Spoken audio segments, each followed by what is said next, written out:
know if people were doing a good job or not such a great job. You're both doing your thing. He would, well, he would cuss you out. I mean, I don't want to get into it too much because, you know, this is a saxophone master class. So I'll just tell you the things that related to the saxophone that he told me that helped me. And that was not to start your solo out so loud, because then you have nowhere to go. I think that applies to any instrument, because then now when you get all emotional, then you're overblowing the horn and you go out of tune. That's what he used to tell me. You're overblowing the horn, Bobby, and you're going out of tune. Don't start your solo so loud. And you have to find a volume and a point where you can cruise. And you can play for longer that way. But if you get excited and get into it too much, then you're going to overblow the horn. The horn's going to go out of tune.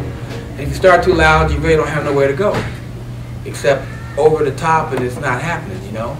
I think my first record or so, if you listen to my first record I did with Art Blakey called Gypsy Folktales, if you listen to that, I'm overblowing the horn.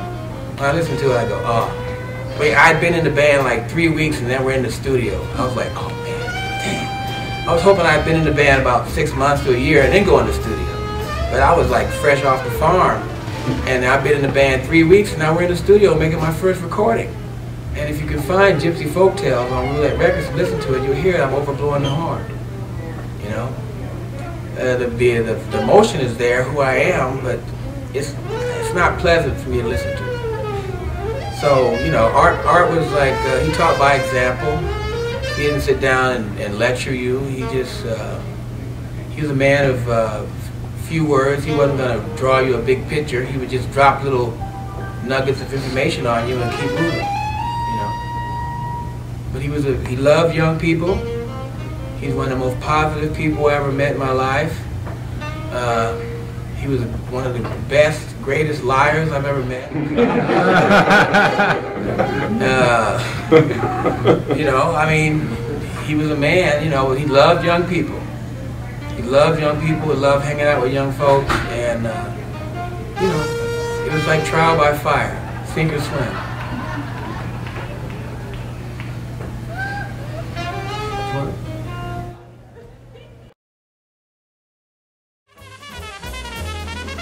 The last one we had was Wynton Marsalis, horse player on the bus in Europe. I said, do not horseplay. Musicians are not supposed to horseplay.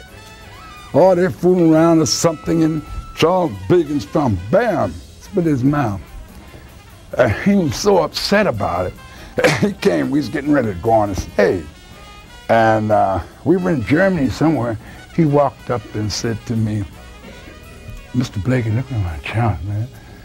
I said, no kidding. You wanted to be a trumpet player?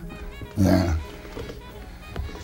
Well, if a girl, anybody, or boy wants to be a ballerina, you got to dance.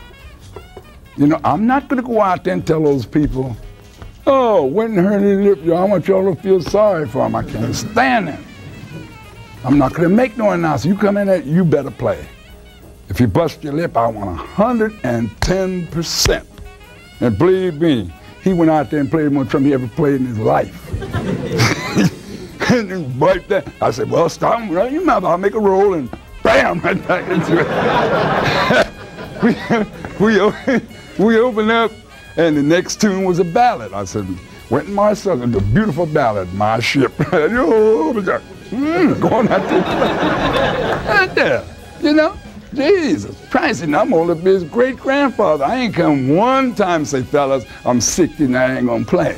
Because Mary Lou Williams taught me, any musician who's playing jazz, it's just a spiritual thing. It's the greatest music in the world. It's spiritual.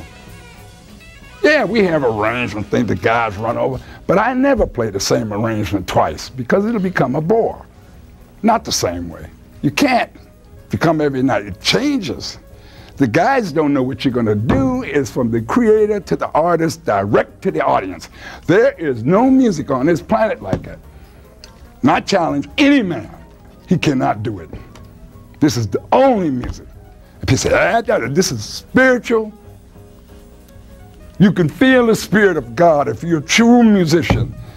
You can feel that because the church is in here and it comes out of your heart. And the minute it comes out of your heart, the audience know it.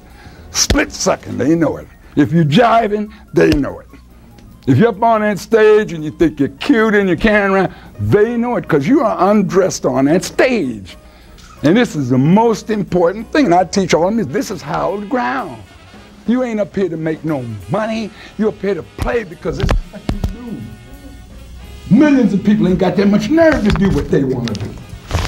They do it and do this, do that, or get on the conveyor belt. I did that because this is what I want to do. I have my health and strength.